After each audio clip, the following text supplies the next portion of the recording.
राम राम, जय सच्चिदानंद, सत श्री अकाल। गुरु ब्रह्मा गुरु विष्णु गुरु साक्षात परमेश्वरा, गुरु परब्रह्म स्वामी गुरुदेव महेश्वरा, तमेव माता च पिता तमेव, तमेव बंधु च सखा तमेव, तमेव विद्या च धर्म तमेव, तमेव मम देव देव।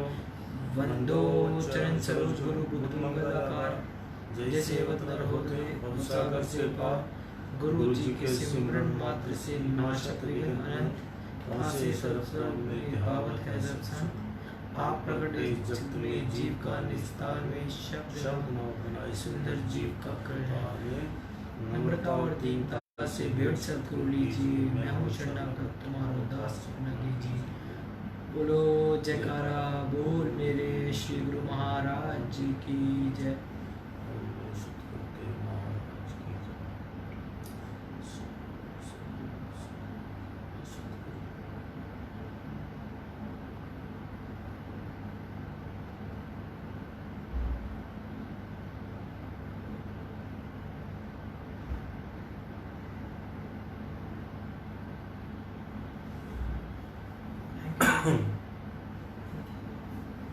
आज 31 मई 2020 वार रविवार। हमारा जो रूटीन है सत्संग का वो हम शुरू करते हैं। आनंद सिंह आपको पहले अमृत वचन सुनाए। अमृत वचन। तुम सदैव स्वयं को व्यवस्थित ढंग से रखो। यदि अपने बड़प्पन का लाभ ग्रहण कर मनमति पर चलोगे तो छोटों के हृदय में तुम्हारे लिए वह भावना नहीं रहेगी। वे श्रद्धाहीन हो जाएंगे, तुम्हारे वचन उन्हें प्रभावित नहीं करेंगे, उनमें सुधार कैसे होगा और इसमें बाधक तुम्हें कही जाओगे। अत्यंत खेद है उनकी बुद्धि पर जो अपनी आवश्यकताओं को बढ़ाते हैं और उनके बंधन में स्वयं को बांधते हैं तथा यह समझते हैं कि हम बुद्धिमानी कर रहे हैं तथा श्रेष्ठ भाग्य वाले हैं। जितनी बहिर्मुखी वित्त बनाओगे उतनी आत्मिक शक्ति क्षीण होती जाएगी। लोगों के शोर से किनारा करके एकांत में मालिक का ध्यान करो। लोगों के समाचार लेने से अपने भीतर खोजते रहो। मन को इधर उधर लगा खंडों में विभाजित करने की अपेक्षा गुरु चरणों में लगाओ तो तुम में अथाह शक्ति प्रकट होगी। हमें जो आंतरिक अखंड आनंद नहीं आ रहा है उसमें दोष हमारा ही है, क्योंकि जब तक सांसारिक सुखों की आशाएं, हंसी मजाक और बहिर्मूर्खता का त्याग नहीं करेंगे तथा एकांत में बैठकर पश्चाताप के दो आंसू नहीं बहाएंगे, आंचल पसार कृपा की याचना नहीं करेंगे, तब तक अविनाशी आनंद के दाता से आनंद कैसे प्राप्त करेंगे। सुखों की खान तो सतगुरु हैं और उनका शब्द यदि हृदय में रमा रहेगा तो जीव सुखी रहेगा।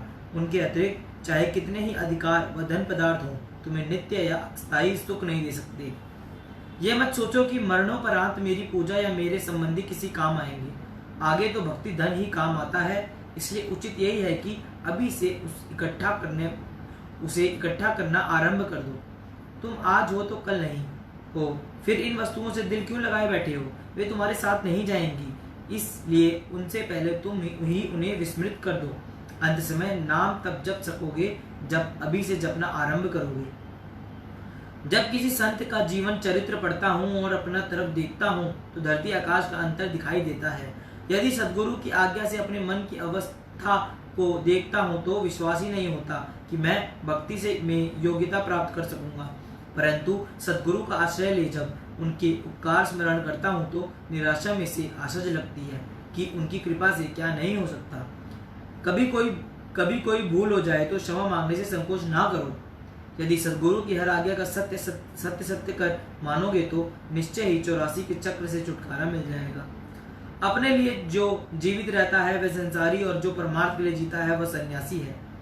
यदि भक्ति मार्ग में कोई दुख सहन करते हो तो समझो आगे महा आनंद आ रहा है। बोलो जयकारा बोल मेरे श्री गुरु महाराज जी की जय।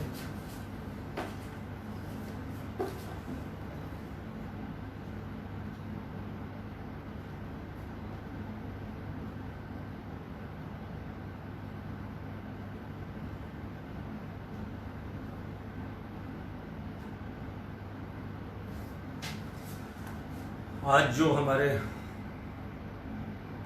शांति वचन हैं विशेष जो हैं, विशेष इसलिए कहता हूँ कि मालिक चाहता है कि आज आपको ये दोबारा फिर सुनाऊँ जो कल सुनाए थे, क्योंकि इसमें बहुत एक राज छिपा है। स्वयं को सदैव कार्यों में संलग्न रखो, व्यर्थ बैठना चिंताओं को निमंत्रण देना है। इस टाइम लोग जो हैं बहुत खाली बैठे हैं और जिनकी वजह से बड़ी प्रॉब्लम्स आ रही हैं। संसार में कई रोग हैं, परंतु बेकारी जैसा अन्य कोई रोग नहीं है। बेकार बैठना जो है बहुत शरीर को आलस भर देगा, हिलेगा नहीं, शरीर नाद हो गया, आदमी उठेगा नहीं, जल्दी तैयार नहीं होगा, कोई रूटीन नहीं बनाएगा, योगा नहीं करेगा, तो आगे वो काम कैसे कर सकेगा। खास तौर पे बच्चों में ये बड़ी ज़्यादा प्रॉब्लम आ रही है। अच्छा व्यक्ति भी बेकार बैठा रहने पर आज नहीं तो कल बुरा बन जाएगा। गाड़ी भी खड़ी रखती है ना कि चलती नहीं है, तो वो भी उसका भी इंजन बैठ जाता है और जंग लग जाता है। इसलिए मैं आपको कहता हूँ कि बेकार जो है नहीं बैठना चाहिए। मैं नहीं, मालिक समझा रहे हैं आपको। बेकार रहने से कहीं बेकार भी करनी पड़े तो बेकार रहने से अच्छा है। अगर कोई सेवा किसी की करनी पड़ जाए, कुछ और काम करो जिससे क्या है कि हाथ पैर चलते रहे। जिसमें सहनशीलता नहीं है वह साधारण सी बात के लिए बड़ा कष्ट खरीद लेता है। जो हो गया सो हो गया, और उसके साथ उसकी चिंता का भी त्याग कर दो। सदैव प्रसन्न रहोगे तो कई कठिनाइयां दूर से ही भाग जाएंगी। जो तुम्हारी समर्थ से बाहर है उसके लिए तुम सोचना ही छोड़ दो। जैसा विचार वैसा आचार, इसलिए सदाचारी बनने के लिए शुभ विचारों को मन में जगा दो। जब तुम पर एक भी दुख आता है तो रोते चिल्लाते हो, लेकिन जो सैकड़ों सुख तुम्हें मिले हैं अगर उनका एहसान मानो तो दुख स्पर्श भी नहीं करेगा। ईश्वर इच्छा के शस्त्र से अपनी इच्छा की रस्सी को जिसने तुम्हें बांधकर सदरता एवं शांति से पृथक कर रखा है काट दो। बोलो जयकारा। और मेरे श्री गुरु महाराज जी की जय। कल हमने आपको आनंद रामायण से हमने सुनाया था जो हमारे जो हैं कितने घट होते हैं, तीर्थ हमारे कौन कौन से होते हैं। मुकामी तीर्थ, जंगम तीर्थ, घट का तीर्थ। मुकामी वो होता है जहाँ महापुरुष जो हैं वो एक अपना स्थान बनाते हैं, वहाँ लोग जाते हैं, वहाँ मत्था टेकते हैं, महापुरुषों की शरण में जाते हैं। उसके बाद होता है जंगम तीर्थ, महापुरुष जो हैं खुद वहाँ पे पहुँचते हैं, जगह जगह पर अपने सत्संग करते हैं। और तीसरा होता है अंदर, घट का तीर्थ। महापुरुष जो हैं वो आपको अंदर का सारा आनंद दिखाते हैं, अंदर की शांति, अंदर का सारे जो है वो जो है मस्तक के अंदर जो है हमारे सारा जो हमारी जितनी भी वो पिंगला दाई तरफ सुर, जमुना की धारा और सुकमा, इस तरह करके जितना भी हमारे अंदर है, अंदर के भेद बताते हैं। इस तरह करके कल मैंने आपको सुनाया था। अब आगे हम आनंद रामायण को आगे बढ़ाते हैं। यह संतों का सत्संग रूप प्रयाग सबको सब दिन और सब देशों में सुलभ है। इसका आदर पूर्वक सेवन करने से क्लेश दूर हो जाते हैं। यह संतों का सत्संग रूपी तीर्थराज एक अकथनीय अलौकिक तीर्थ है और इसका प्रभाव प्रकट है। जो इनके निकट जाता है उसी को ये तुरंत फल देता है। इस सत्संग रूपी प्रयागराज के स्नान की 3 सीढ़ी लिखते हैं, श्रवण, मनन और निध्यासन। श्रवण करना तट पर पहुंचना है और मनन करना धारा में प्रवाप्त कर होना है और निध्यासन स्नान करना है। इस प्रकार संतों के सत्संग रूपी प्रयाग में जो प्रसन्न मन तथा आनंद प्रेम से गोता लगाते हैं वह इस शरीर में ही धर्म, अर्थ, काम और मोक्ष चारों पदार्थों को पाते हैं।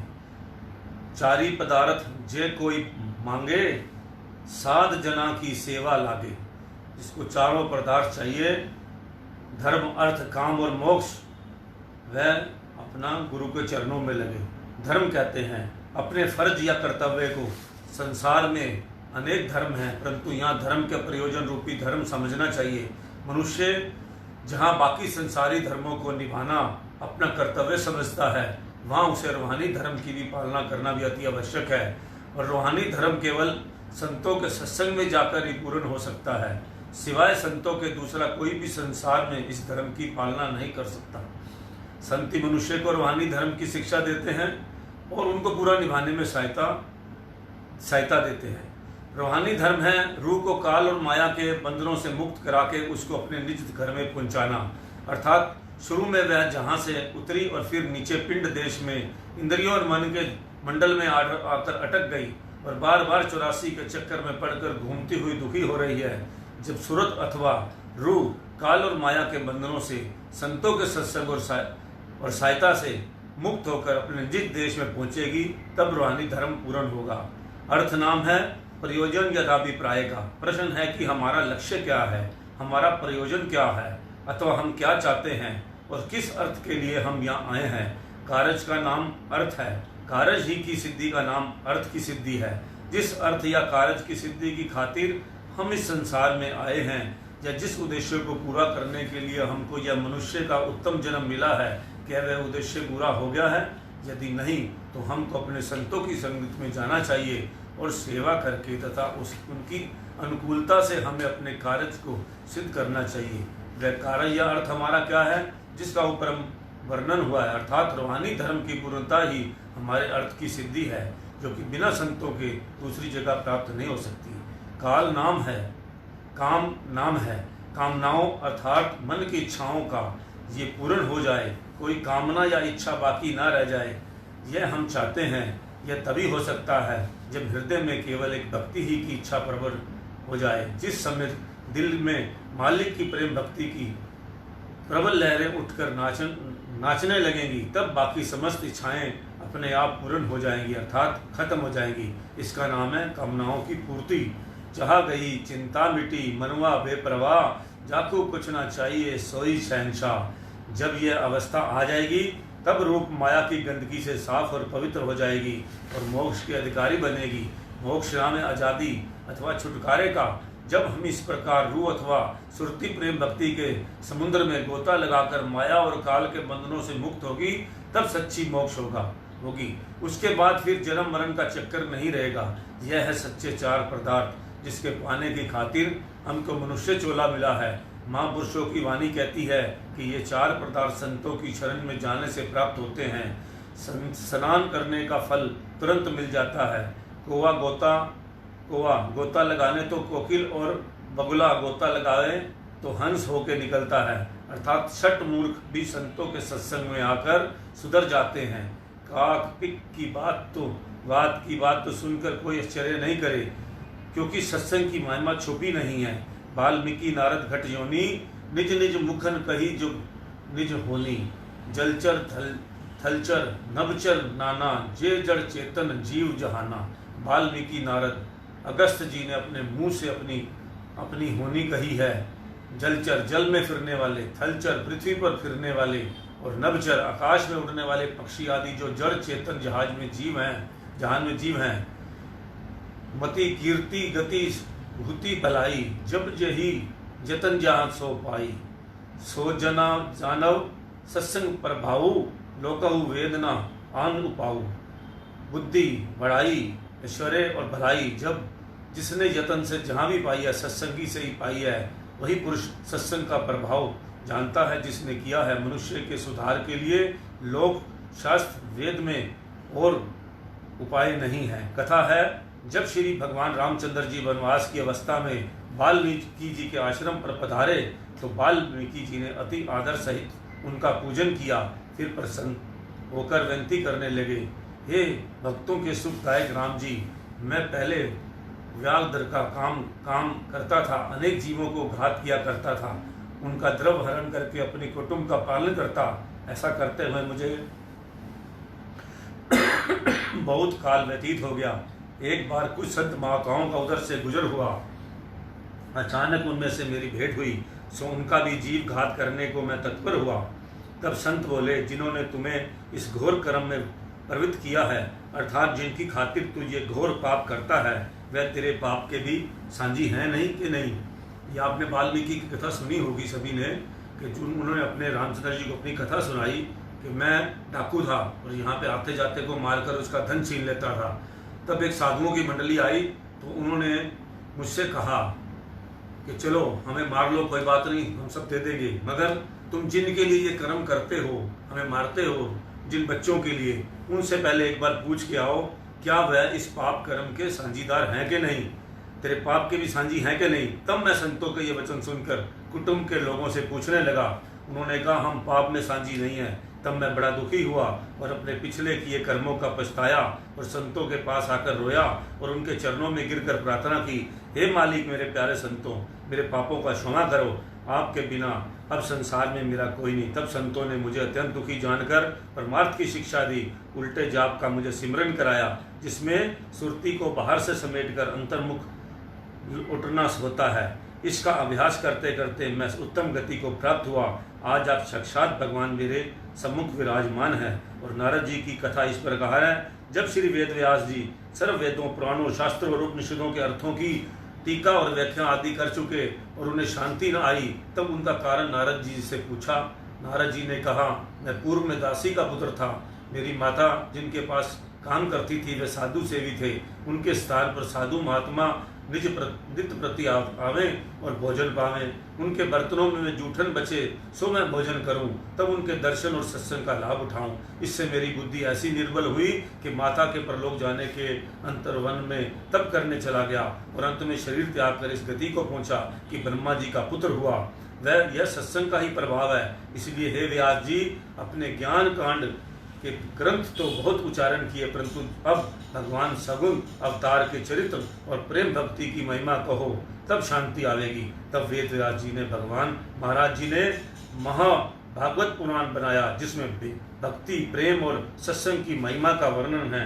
बिना सत्संग किए ज्ञान नहीं होता और वह सत्संग भगवान की कृपा के बिना प्राप्त नहीं होता।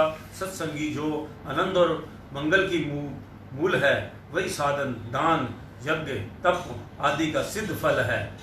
समझने में जो समझ सके के सत्संगी पाकर सुधर जाते हैं। जैसी पारस को छूकर लोया सोना हो जाता है। लोहे में दृढ़ता का गुण है, अग्नि में रखने से पिघल जाता है, परंतु पत्थर नहीं पिघलता। इसी कारण से पारस की संगति का फल प्राप्त नहीं होता।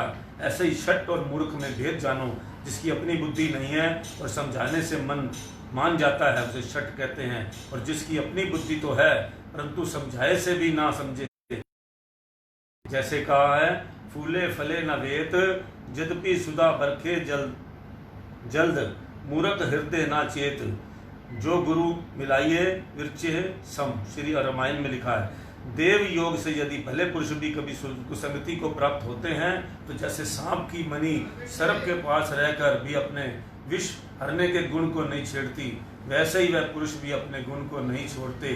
जैसे लंका में विभीषण रावण के संग रहा पर अपने गुण न छोड़े। विधि हरि तो हर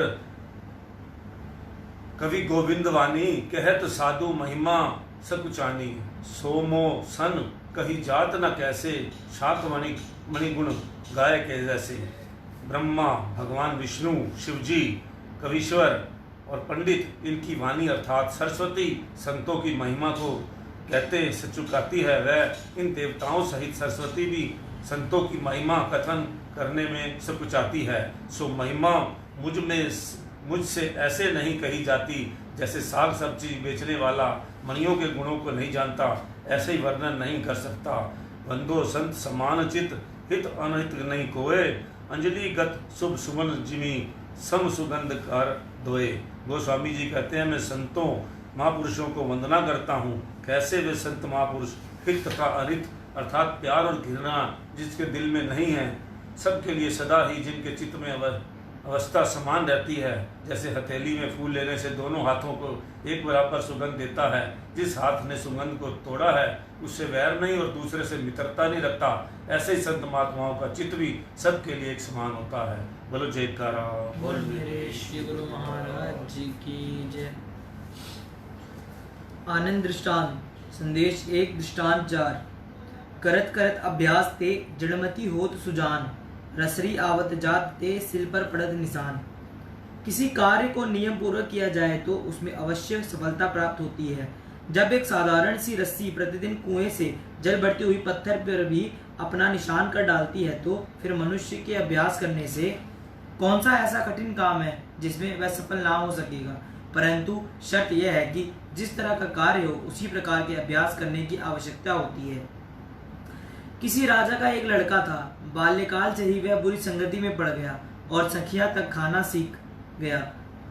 पूर्व युग में नशे के रूप में लोग सखिया का सेवन किया करते थे। राजकुमार पहले एक रत्ती भर सखिया खाया करता था, परंतु प्रतिदिन के सेवन से उसकी यह आदत बढ़ती गई। बुरी आदतें जीवन में धीरे धीरे गहरी उतर आ जाती हैं। उस राजकुमार के विचारों में स्वच्छंदता ने घर कर लिया। सखिया के अति सेवन से वह सुख भोगों का इच्छुक, विलासी व प्रमादी हो गया। सदैव महलों में ही पड़ा रहता। कर्तव्य बुद्धि तो उससे लाखों कोस दूर हो जा चुकी थी। जब उसके पिता का देहावासन हो गया, तब उसके ही उस देश का सम्राट बना दिया गया। राजगद्दी पर वह बैठ तो गया, परंतु सखिया के दुष्प्रभाव से उससे राज्य के कार्य न हो पाते थे। अब हम संख्या पढ़ते हैं, इसको नशा कहते हैं, जैसे हीरोइन का नशा। इस तरह ये नशा करता था। अनिरिश महलों में पड़े रहने और रंगरलियों मनाना ही उसने जीवन का मुख्य लक्ष्य समझा हुआ था। जब वह राजकाज की ओर से नितांत असावधान हो गया तो राज्य के समस्त कार्य मुख्यमंत्री ही किया करता। यद्यपि मंत्री दूरदर्शी व अनुभवी था, लेकिन जब राजा ही दुष्चरित और पदभ्रष्ट हो तो मंत्री अकेला क्या कर सकता था। मंत्री ने अपनी ओर से कई बार कई तरीकों से राजा को समझाया, पर मंत्री की किसी बात का राजा पर कोई भी प्रभाव ना पड़ता था। वह मंत्री की बात सुनकर आई गई कर छोड़ता। राजा पर भोग विलासिता का गहरा रंग चढ़ चुका था, जिसके कारण उसे अपना भला बुरा कुछ भी ना सोचता था। जहां तक हो सका राज्य के कार्य मंत्री चलाता रहा। आखिर वह भी तो एक वेतन भोगी कर्मचारी था। राज्य के अन्य समस्त कर्मचारी अपनी अपनी डफली अपना अपना राग अलापने लगे, अर्थात सभी मनमानी चाल चलने लगे। ना कोई किसी की बात मानता, ना कोई किसी को उच्च पद पर स्थित हुआ जानकर भी उसके अधिकार में रहना पसंद करता। भाव यह कि समूचे राज्य में अराजकता ने डेरा डाल दिया। मंत्री ने जब राज्य की दुर्व्यवस्था देखी तो उससे नाराज आ गया। वह फिर राजा को सन्मार्ग पर लाने का प्रयत्न करने लगा, परंतु विकारों से अंधे हुए राजा ने मंत्री को किसी बात पर कान ना दिए। इस राजा की कई रानियां थी, परंतु उसका अधिक झुकाव सबसे छोटी रानी की ओर था। वह सबसे अधिक रूपवती और हंसमुखी थी, अतः राजा अधिकतर उसी के पास ही रहता था, और वह रानी भी इस बात में अपना अहोभाग्य समझती थी। स्वयं रानी भी राजा को अपने माया जाल में फंसाने के लिए हर प्रकार की युक्तियां सोचा करती। राजा तो वैसे ही विषय लोलुप था, अंधा क्या मांगे दो आंखें। मंत्री ने बहुत प्रयत्न किया, मगर राजा को सतपथ पर लाने का कोई उपाय उससे ना बन पाया। शुभ चिंतक मंत्री ने विवश होकर विचार किया कि राजा अगर मेरी बात नहीं मानता तो चलो ना सही, रानी के द्वारा ही उसको समझाया जाए। शायद उनके कहने से राजा अपनी बुराई को छोड़ राजकार्य की ओर रुचि देने लग जाए। इस विचार से मंत्री एक दिन अवसर पाकर छोटी रानी के पास गया। जाकर सादर नमस्कार किया। मंत्री को आया देख रानी ने आदर से पूछा, क्यों मंत्री जी, कहिए किस प्रयोजन से यहाँ आने का कष्ट दिया है। मंत्री, रानी जी आप अति विवेक विचारशालिनी हैं, हर बात को समझती हैं, इसलिए मैं आपकी सेवा में उपस्थित हुआ हूँ। रानी, कहिए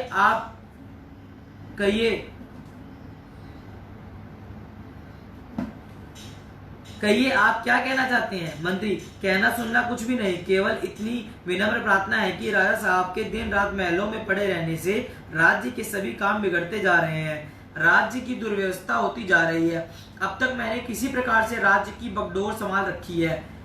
आखिर मैं भी राज्य का एक तुच्छ कर्मचारी ही ठहरा। जैसे अन्य लोग हैं वैसे मैं भी हूँ। सेना के लोग अलग सिर उठा रहे हैं, कृषि विभाग वाले अपनी मनमानी कर रहे हैं, अर्थात सबकी स्वच्छंद प्रवृत्ति से समस्त विभागों में अवनति हो रही है। नावों की बारात में जने ठाकर वाली बात यहाँ चरितार्थ हो गई है। यही जटिल समस्या आपके समक्ष लेकर आया हूँ।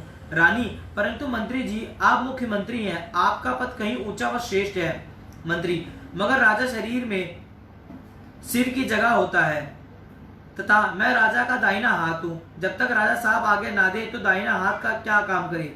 मैं सैकड़ों बार राजा साहब को समझा चुका, परिणाम वही, ढाक के 3 बात, कुछ भी सुधार ना हो सका। मुझे आशंका है कि कहीं राज्य की दुर्व्यवस्था और अंधेर गर्दी को देखकर कोई अन्य राजा हम पर आक्रमण ना कर बैठे और बनाया सारा खेल बिगड़ ना जाए। मैं हर प्रकार से हताश और विवश होकर ही आपसे ये निवेदन करने आया हूँ। अब मेरी इस राज्य की प्रतिष्ठा आपके हाथ में है। आप मुझसे अधिक प्रश्न ना करके इस जटिल समस्या का समाधान करने की कृपा करें। इससे अधिक आप जैसी राज्य की स्वामिनी को समझना सूर्य को दीपक दिखाना है। रानी, बहुत खूब, आप निश्चिंत रहिए। जब आपको मुझ पर इतना विश्वास है तो जो कुछ मुझसे बन आएगा मैं अवश्य करूंगी। आप पूर्वत यथाशक्ति रुचि से अपना कर्तव्य पालन करते रहिए। मंत्री रानी से सांत्वना युक्त उत्तर पाकर वहां से विदा हुआ। अब रानी ने मंत्री की बात पर गंभीर विचार किया कि राजा साहब क्यों इस कदर प्रमादी और विलासप्रिय हो गए हैं। सोचते सोचते रानी का ये ज्ञात हुआ कि राजा साहब जो वर्षों से सखियां का सेवन करते आ रहे हैं, उसी के फलस्वरूप इनकी यह दुर्दशा हुई है।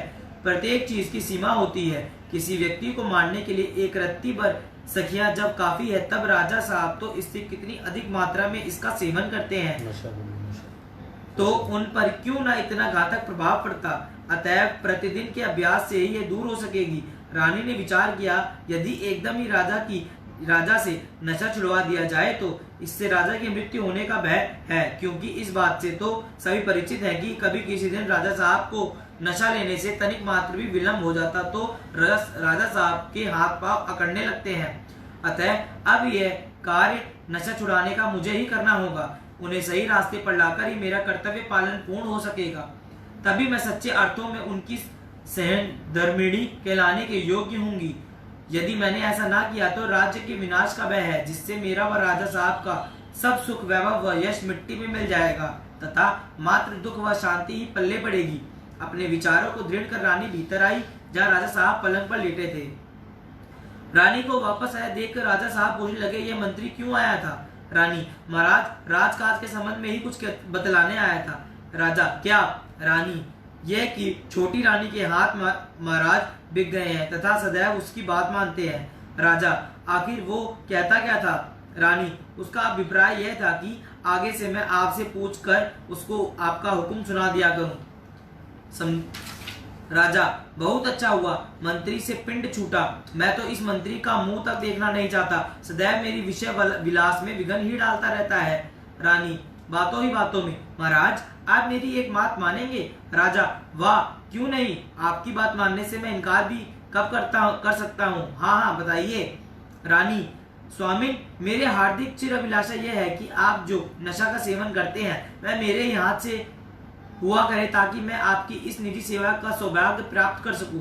राजा खुशी से हंसकर, अवश्य, इससे श्रेष्ठ फिर और क्या बात होगी। तब से रानी ने अपने ही हाथों से राजा को रोज नशा खिलाना शुरू किया और प्रतिदिन उस नशा की मात्रा घटा दी चली गई तथा उसके बदले कोई अन्य पौष्टिक तत्व उसी रूप रंग का राजा साहब का सेवन कराती, जिससे शनय शनय राजा के शरीर में नशा का जो विषैला प्रभाव था वह दूर होता गया।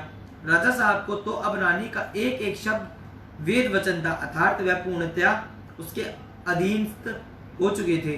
अब रानी कभी कभी राजा जी को राज दरबार में भी भेजने लगी।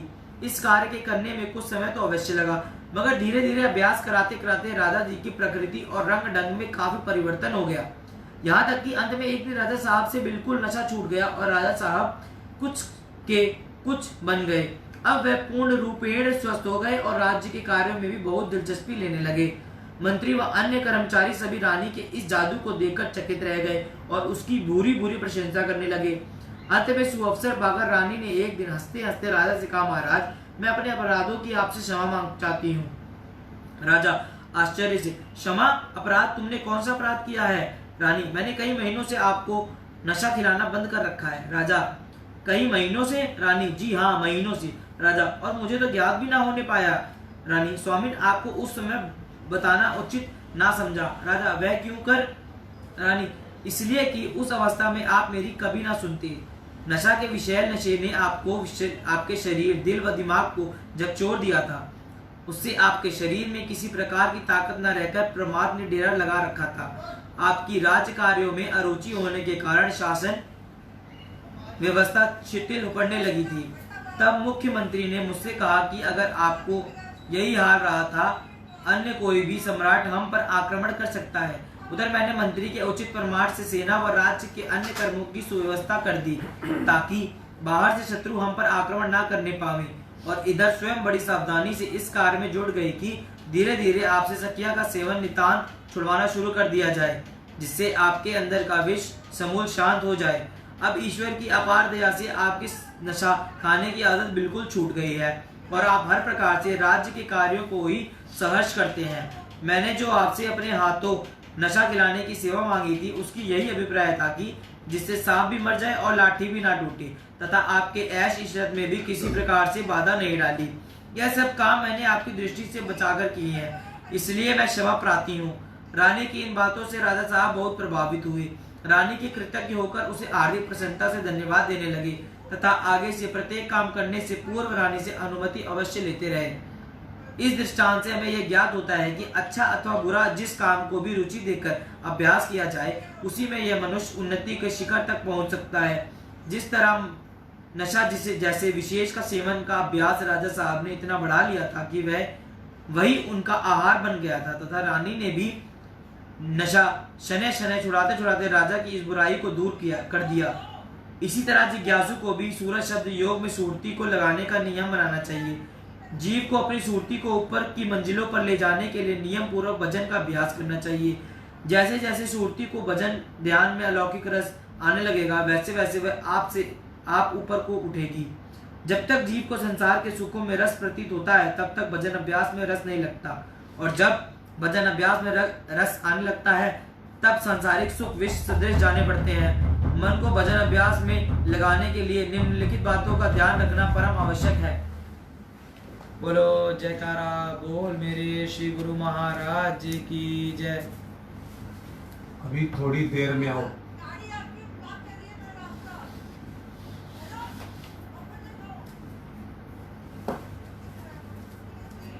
कहानी सुनाओ मैं आ रहा हूँ।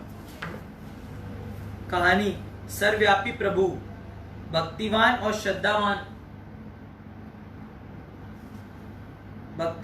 श्रद्धावान मनुष्य हर जगह प्रभु को मौजूद समझता है।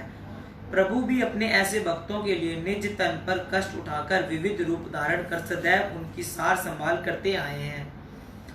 देख हर जगह वह हर शे में हुआ है समाया, निज भक्तों की खातिर रूप अनेक धर आया। प्रभु का जलवा हर घट व कण कण में समाया हुआ है। वे सर्वत्र विराजमान हैं और अपने भक्तों की रक्षा करने के लिए व उनके सार कार्य संवारने के लिए वह अनेक रूप धरा पाते हैं। जब अंतर मन में यह आभास होता है कि कोई मेरे घट में विराजमान है, तभी हमें उसे आवाज देकर बुला पाएंगे। अगर ये एहसास ही नहीं है तो आवाज किसे देंगे, किसे पुकारेंगे? द्रौपदी का भरी सभा में जब चीरहरण किया जा रहा था, तो उसने अपनी सहायता के लिए प्रभु को कण कण में व्याप्त जान जैसे ही उन्हें पुकारा, भगवान ने वस्त्र के रूप में प्रकट होकर उसी समय उसकी लाज बचाई। तो जिसमें यह भाव होता है कि हर वक्त और हर जगह प्रभु मेरे साथ हैं, उसका कोई अहित नहीं कर सकता। एक कविता है, रूप अनेकों धरकर सेवक की करते हैं संभाल, माया नागिन की न चलने देते कोई भी चाल। रूहानी धन से भर झोलियां करते माला मोल मालूम मोल, निज करुणा से खींच कर सींच कर तन मन करे निहाल। ओ सजग जो हरदम जाने प्रभु को अपने संग, चढ़ा लेता वह अपने मन पर भक्ति का रंग। सच्चे नाम की उसके दिल में रहती नहीं उमंग, सीख जाता नश्वर जग में रहने का वह ढंग। जिसके हृदय में रहता बसा सतगुरु का ख्याल, नजदीक आ ना पाए वहां उसके माया और काल। जहां जुड़ा रहता प्रभु चरणन ने हमेशा और हर हाल, गुरु कृपा से पा लेता भक्ति का अमोलक लाल। श्री सद्गुरुदेव महाराज जी ने एक बार श्री वचनों में फरमाया कि जैसे आप अभी हमारे पास बैठे खुशी का अनुभव कर रहे हो, वैसे हमेशा ही हमें अपने अंग संग समझोगे तो सदैव आत्मिक खुशी से सराबोर रहोगे। हम आपसे शारीरिक खुशी की बात नहीं कर रहे, हमारा आपसे रूहानी नाता है। हम आपके साथ ऐसे रहते हैं जैसे आपका शीश आपके साथ रहता है, फिर आप भले ही उसे देख ना पाए। ऐसे ही आप चाहे हमें देखो या ना देखो, लेकिन हम आपके हर वक्त साथ रहते हैं। अब आप ही निर्णय करो कि यदि हमारा मुख आपकी तरफ हो और आप हमें पीठ देकर बैठो, हम आपसे व्यवहार करें और आप दूसरी चीजों से प्रेम करो, तो यह गुस्ताखी और बेअदबी ना कहलाएगी। इसलिए इस गलती व धोखे से खुद को बचाकर आठों पैर हम अपने अंग समझोगे तो परमात्मा से एक रूप होकर सुख स्वरूप हो जाओगे। आपको किसी चीज की कमी नहीं आएगी। रिद्धियां सिद्धियां दासी बनकर आपकी सेवा में तत्पर रहेंगी। आप बेमुहताज हो जाओगे। गुरुवाणी में सत्पुरुष फरमाते हैं कि वह बेअंत स्वामी अंदर व बाहर सब जगह घूम रहे हैं, जगह रम रहा है। वह हर घट में व्याप्त है। वह धरती आकाश व पताल सब जगह मौजूद है और सारे जहां की पालना कर रहा है। वह हवा पानी और अग्नि में भी विद्यमान है। वह चारों कानों और 10 दिशाओं में समाया हुआ है। उसकी मौजूदगी के बिना कोई जगह नहीं। गुरु साहिब जी फरमाते हैं कि मैंने सतगुरु की कृपा से भरपूर सुख पा लिया है। यह हकीकत है कि जिन्होंने प्रभु को सर्वव्यापक जानकर उनसे अपना संबंध जोड़ लिया है, उनके जीवन में फिर कोई बाधा नहीं आती। एक भजन है, प्यार से मुझको है अपनाया, किया अपनी ममता का साया, सिखाया जीने का ढंग है मुझे अब, रहमत की बरसात है कर दी, खुशियों से मेरी झोली भर दी, दिल में तेरी उमंग है मुझे अब, सिर पर मेरे हाथ है तेरा, माया बिगाड़ सके क्या मेरा, लागी नाम की लगन है मुझे अब, नाम का गढ़ में दीप जला के, दास के चरणों संग मिला के, चढ़ा दिया भक्ति का रंग मुझे अब। बोलो जयकारा बोल मेरे श्री गुरु महाराज की जय। स्वास्थ्य, क्षय की बीमारी से बचाओ।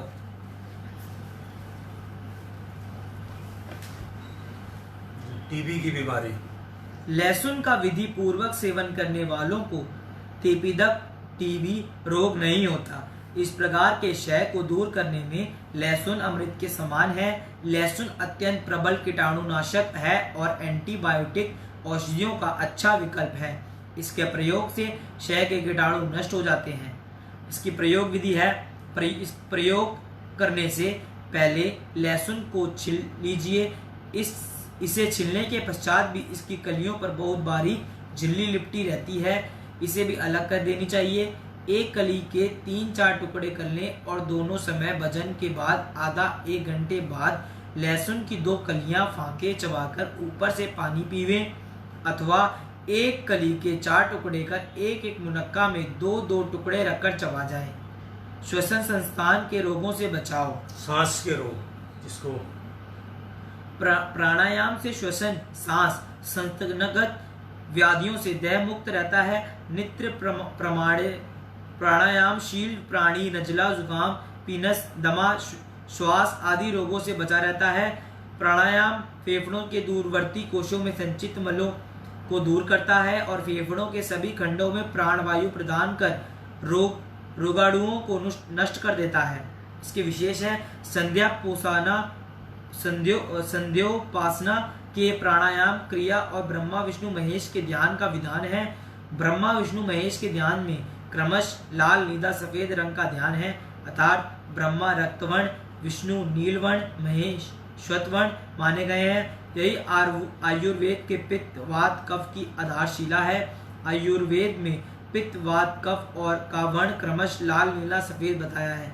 अतः प्राणायाम में ब्रह्मा विष्णु महेश से रक्त, नीला और श्वेत वर्ण क्रमश आयुर्वेद के पित्त, वात और कफ है, जिनका ध्यान करने से त्रिदोष साम्यावस्था में रहकर शरीर को आरोग्य प्रदान कर दीर्घायु बना देते हैं। प्रतिदिन एकाग्रचित होकर लाल, नीले और सफेद रंगों का ध्यान करने से त्रिदोष साम्य होकर देह के समस्त विकार दूर होते हैं और दीर्घायु की प्राप्ति होती है। त्रिदोषों की समानता से शरीर स्वस्थ रहता है। बोलो जयकारा बोल मेरे श्री गुरु महाराज की जय। हम आपको आज करीब 1 महीना और शायद 5-6 दिन हो गए हैं हमें, 1 महीना 10 दिन हो गए हैं हमें आपको, और हम कुछ ना कुछ आपको सत्संग के साथ कुछ ना कुछ नई बात जरूर बताते हैं। शुरू से हम पहले दिन से हम आपको एक बात कह रहे हैं और अब ये सिद्ध हो गया है। सैनिटाइज करते हैं हम अपने हाथों को, जो ये हमारा बाज़ार में जो बिक रहा है, अभी इसकी जो रिपोर्ट आ रही है उससे नुकसान हो रहा है, स्किन प्रॉब्लम्स हो रही है। और मैं शुरू से आपको एक बात कहता हूँ कि आप फिटकरी का प्रयोग करें, और ये सिद्ध हो गई है फिटकरी के किसी तरह के भी हाथ में हम लोग ना एफर्ट से नहीं करना चाहते किसी चीज़ का भी। मैंने आपको कहा था मैं बहुत ही आजमाया हुआ फार्मूला आपको बताया था कि फिटकरी जो है अपनी अगर 1000 लीटर की टंकी है तो उसमें आधा किलो या उससे ज़्यादा थोड़ी जो है वो फिटकरी डाल दीजिए। एक तो पानी साफ़ हो जाएगा और एक सारे कीटाणु जो आप पानी हाथ धोएंगे। और एक फिटकरी को अगर ऐसे नहीं करना चाहते तो आप फिटकरी का पानी घर में बना लीजिए पीस के और उसको पानी में घोल कर उसको एक बोतल रख लीजिए, वही स्प्रे वाली, वो अपने हाथ में मारिए। 100% उससे ज़्यादा रिजल्ट्स अच्छे हैं। आज तक आपको पता होगा फिटकरी जो है नाई लोग भी जो है कोई जख्म हो जाता है, कुछ हो जाता है, उस पर लगाते हैं या उनसे उस तरह लग जाता है या कुछ हो जाता है या जख्मों के लिए खून बह रहा होता है उसको रोकने के लिए करते हैं। तो फिटकरी जो है इस काम के लिए रामबाण औषधि है। और एक दूसरा, घर में चप्पल बिल्कुल मत ले जाइए, चप्पल जूते, और घर को ये सैनिटाइज, ये जो आप बाहर फुहारे मार रहे हैं और सरकार ये कर रही है, ये भी सिस्टम फेलियर है। नमक का घर में पोछा लगाइए और नमक का ही पानी का छिड़काव कर दीजिए। हर चीज़ में नमक जो है बहुत ज़्यादा इफेक्टेबल है। घर में पोछा लगाइए नमक का, वास्तु भी यही कहता है। शुरू से हम लोगों को, मैं आपको शुरू से कहता हूँ कि नमक का पोछा लगाओ और जो फिटकरी यूज करो। हमारे देसी उपाय बहुत कामयाब हैं। तो एक जूते चप्पल घर पे मत लगाओ। और बाकी आपको मैंने जो ये थूकने का काम, गुटखा चबाना और ये थूकने पर अब फाइन भी हो गया है। सरकार ने भी इस बात को इतने सालों के बाद बुरा माना है कि कहीं पे थूकना कितनी बुरी बात है। और चप्पल जूते का काम हमारे पुराने टाइम से जो है, आजकल क्या है कि फिल्मों में क्या दिखाते हैं कि बिस्तर के ऊपर हीरो जूते लेके बैठा हुआ है। कमाल की बात है। तो क्या सभ्यता दिखाई जाती है। आज भगवान इसीलिए हमारे से नाराज है कि हम असभ्य हो गए हैं। हमने ऐसे ऐसे काम कर लिए जो हमारे, चलो फॉरेन में तो आपको पता ही होगा कि वहाँ जूते चप्पल जो है बाहर निकालते हैं। हम भी घर पे निकाल के आते थे बाहर, जूते चप्पल का सिस्टम अलग बना हुआ है वहाँ पे। तो वो आते जो है, हमने अच्छी आते कहीं नहीं पकड़ी। हमने अपना फिल्मों में देखा जी जूते चप्पल हीरो लेके चढ़ जाता है ऊपर ही, वैसे सो जाता, वो उस पर भी जूते चप्पल लेके अपना उस पर भी बैठ जाता है, आके क्लीन पे भी चल लेता है। तो उनको देखकर हमने भी सोच लिया। हम जो भी करते हैं देखा देखी जो है, गलत आदतों को बड़ी जल्दी पकड़ लेते हैं। आज हमारे बच्चे भी इन चीज़ों को पकड़ लेते हैं। अभी आपको मैंने कुछ जो सुनाया गया आज, ये थोड़ा टिपिकल था। हमारी जो आनंद रामायण भी थोड़ी टिपिकल थी, जिसको कम लोगों को समझ आई होगी। कल से हम इसको थोड़ा इजी वे में करेंगे। और ये कहानी भी हमारी बहुत लंबी थी, इसको भी हम चाहेंगे कि जो है कि थोड़ा शॉर्टकट जो है आपको सुनाया जाए। इतनी लंबी लंबी बात जो है वो कम समझ भी आती है और लोग चाहते भी नहीं कि इतना लंबा जो है अपना जो है सुनाया जाए। तो इस तरह करके मैंने जितने भी आज को देसी टोटके बताए थे आपको, आज वही सरकार उसको कह रही है। एक आपको मैंने कहा था कि किसी तरह का भी बुखार हो, नमक को भूरा करके रख लीजिए। नमक को जो है ब्राउन करके, कोई भी नमक, उसको जो है नमक जो है हमारा जो आम नमक है, इसको जो है शीशी में भर के अभी से भर के रख लीजिए। इसको 6 ग्राम, आधी चम्मच से कम, थोड़ा सा जो है नम पानी में घोल कर, कैसा भी बुखार हो 100% दूर हो जाएगा। मैं आपको जितने छोटे छोटे ऐसे ऐसे उपाय बताता हूँ, ये बिल्कुल आजमाए हुए हैं, परफेक्ट हैं। तुलसी लीजिए, ये जो आजकल के टाइम में मुलट्ठी मुंह में रखिए, उसी पर रिसर्च हो रहे हैं। और हमारा जो कोरोना में देसी टोटका ही, ये नहीं कि आप ये सोचें कि मुझे बीमारी होगी तो मैं इसको यूज करूँगा। जो हमारे यहाँ सुंड जो है, जिसको कहते हैं जो सूखी हुई अदरक होती है, इसका भी उपयोग करना शुरू कर दी। कैसे, कल किसी ने कहा खाना खाने के बाद थोड़ा सा लें, अनानास जरूर लें, उसके अंदर जिंक का है वो एक जो लोग आजमाए हुए बातें कर रहे हैं इस बीमारी में, उसको आप जरूर करें। गर्म पानी और भाप लेना इस बीमारी के लिए रामबाण है। किसी रोना पिटना, टीवी पर आए थे बताना कि दुख मेरे को सरकार पूछ नहीं रही, सरकार वही सरकार करना। अस्पतालों में वही इलाज है जो क्वारंटाइन में रहकर आप अलग से कर सकते हैं। आपको अपने घर में ही आपका कोई पेशेंट है उसका भी इलाज कीजिए, अपना भी कीजिए। सारे लोग मिलजुल कर इस सिस्टम को हमें फॉलो करना है। आने वाले टाइम में जैसे भी क्वारंटाइन, अभी टाइम को फिर दोबारा खोला जा रहा है सारे सिस्टम को, और धीरे धीरे जो है 8 तारीख तक जो है सब कुछ खोल दिया जाएगा। तो आप एक रूटीन बना लीजिए। इस बीमारी का प्रकोप भी कम हो गया है। अब बाकी ये बात है कि सारी ज़िंदगी कब तक डर के जियोगे, डरने से ये प्रॉब्लम ज़्यादा है और निडर होकर इस प्रॉब्लम को झेलने में आनंद ज़्यादा है।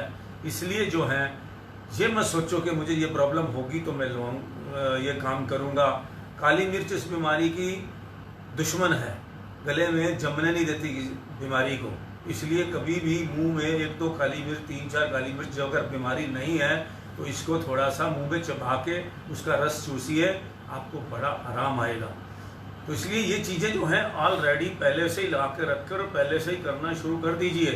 क्योंकि कारण क्या है, जब आप, और आपको मैंने विल पावर की बात बताई थी कि आपकी जो है इम्यूनिटी पावर जो है, मौन रहने से, प्रभु का नाम सिमरन करने से हर हालत में इम्यूनिटी पावर बढ़ती है। इस बात को फाइनली जो है, डरने से, भय आने से, डॉक्टर भी कहते हैं जो डरोगे, भय, डिप्रेशन, ये इसीलिए मैं आपको बताया कि बेकार रहना ठीक नहीं है। किताबें पढ़िए, अच्छी बुक्स पढ़िए, और ये टीवी कम से कम देखिए जिसके अंदर 24 घंटे आंकड़े दिखाए जा रहे हैं, इतने मर गए, इतने मर गए, ये हो गया। आप ये क्यों नहीं देखते कि पॉजिटिव बात देखो कि बचने वालों के आंकड़े बहुत ज़्यादा हैं, मरने वालों के आंकड़े बहुत कम हैं। बहुत लोग ठीक होकर आ रहे हैं, बहुत लोगों को मिला हूँ जिनको मैं वापस ठीक होकर आए हैं। उनका कई हमारे पुलिस के SHO ठीक होकर आ गए हैं, पुलिस के कई लोग ठीक हो गए हैं। ठीक है, मरने का थोड़ा परसेंटेज हल्का फुल्का है। अब इतनी बीमारियां दुनिया में हैं, अब जो है कभी कोई रिसर्च आ जाता है, अब कहते हैं सिगरेट पीने वालों को ज़्यादा प्रॉब्लम है, उनको मरने का परसेंटेज ज़्यादा है, तो सिगरेट छोड़ दीजिए। तो इसी तरह से काम है, जिस चीज़ का आपको भय लग रहा, अभी तो मैं ये आपको सभी कुछ कह रहा हूँ, अभी आप वेजिटेरियन बनिए, एक तो रेजिस्टेंस प्लान, इम्यूनिटी पावर आपकी बड़ी मजबूत होगी, और एक ये जो नॉन वेज और ये सारी चीज़ें खाना बंद कर दीजिए, ओनली वेजिटेरियन वो रखें। और जो है वही मैं आपको बताया कि ये जो आपका ये स्प्रे वाले हैं, इसके अंदर अपना एक तो ये नुकसान बिल्कुल नहीं देता, चाहे कहीं पड़ जाए, हाथ लग जाए, बच्चों के कुछ हो जाए। एक फिटकरी का पानी बनाकर ढेर सारा अपने स्प्रे में भर लीजिए, उसी से ही सब कुछ कीजिए, और ज़्यादातर। और फिर दूसरा, एक बोतल जो है 5 लीटर की बाजार से खरीद लीजिए, उसमें पानी, नमक वाला पानी बनाकर स्प्रे मारिए, वो भी सोडियम है उससे, और घर में पोछा भी नमक वाला लगाइए, तो बहुत ज़्यादा बचाव हो जाएगा आपको। इस बात को लिख लीजिए। कपड़े रोज़ बदलिए, एक दिन वाले कपड़े दूसरे दिन बिल्कुल मत डालिए। अगर कहीं बाजार घूम के आते हैं आप तो इस तरह से करके ये कोरोना और सोशल डिस्टेंस बनाकर ज़रूर रखिए। बाज़ार में जाएं, थोड़ा सा बचाव रखें, एक दूसरे से चिपकने की बजाय। कहीं आपको हफदड़ा मत मचाइए कि जब फटाफट जो है ये मेरा काम हो जाए और दूसरे को धक्का दे के काम नहीं हो रहा। कोई बात नहीं, slow and steady win the race. थोड़ी दिनों में हम इस बीमारी से ज़रूर निकल जाएंगे। और मैं आपको ये कहा है कि आज आपको थोड़ी सी मुश्किल लगी है कुछ समझने में, कहानियाँ भी कुछ ऐसी थी, कुछ सत्संग भी ऐसा था मेरे, लेकिन मेरा मेन सत्संग रह गया है, वो मैं आपको कल सुनाऊंगा। जय सच्चिदानंद। राम राम, सत श्री अकाल।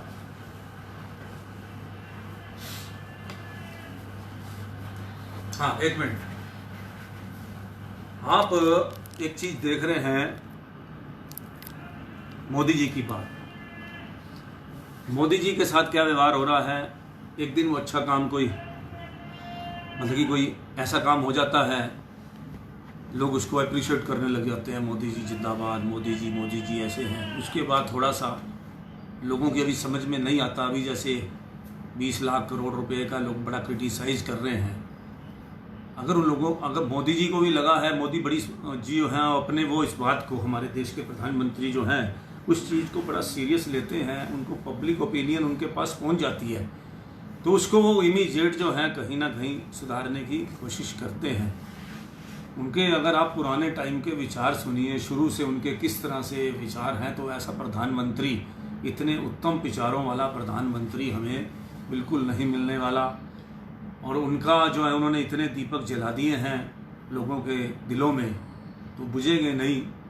और एक मेरे दोस्त हैं, उन्होंने मुझे, प्रकाश चंद शर्मा जी, कल एक बात मुझे भेजी और बड़ी अच्छी लगी मुझे, कि एक तो चीनी, 2 चीनी छोड़ दो, जो 2 चीनियों से त्याग कर दो तो देश का बहुत बड़ा भला होगा। एक चीनी छोड़ेंगे जो हम खाते हैं, उसकी जगह गुड़ खाओ। और दूध, चाय भी मैं गुड़ वाली मैंने पीता हूँ कई बार, बड़ी अच्छी होती है चाय, पड़ती है। अचानक सबकी बनी होती है तो उसमें गुड़ नहीं डाल सकते, लेकिन अपनी बनानी पड़ती है कईयों को टेस्ट। गुड़ की चाय का इतना शानदार टेस्ट होता है पूछो नहीं। एक तो वो वाली चीनी छोड़ दो, और एक चीनी जो है चाइना वाली सामान चाइना वाला जो है, उन चीनियों को छोड़ दो। इन चीनियों ने ही हमारा सत्यानाश, दो चीनियों ने हमारा सत्यानाश कर रखा है, स्वास्थ्य का भी और देश का भी। इनकी चीनी, चाइना की बनी चीज़ों का बहिष्कार करो। इतना हो सकता है। आज हमारा आत्मनिर्भर बनने का समय है। आज हमें, और आप देख ही रहे हैं, बहुत सारी इंडस्ट्रियाँ अमेरिका से, इधर से, दाएं बाएं से हमारे यहाँ व्यापार करने के लिए आ रही हैं। बहुत हमारे यहाँ बेरोजगारी भी ख़त्म होगी, सब कुछ होगा। व्यापार, जितने भी हमारे लेबर है, मजदूर हैं, सब वापस लौट के आएंगे धीरे धीरे। अभी एक बार गए हैं वो भी अच्छा हो गया, दोबारा आएंगे वो भी बहुत अच्छा होगा। तो इसलिए जो है हमारे जो हैं, मतलब कि इस चीज़ को बहुत अच्छा लगा उनकी बात कहा कि चीनी खाने वाली भी छोड़ दो और चीनी सामान भी छोड़ दो, दोनों से बहुत भला हो जाएगा। धन्यवाद। जय श्री राम।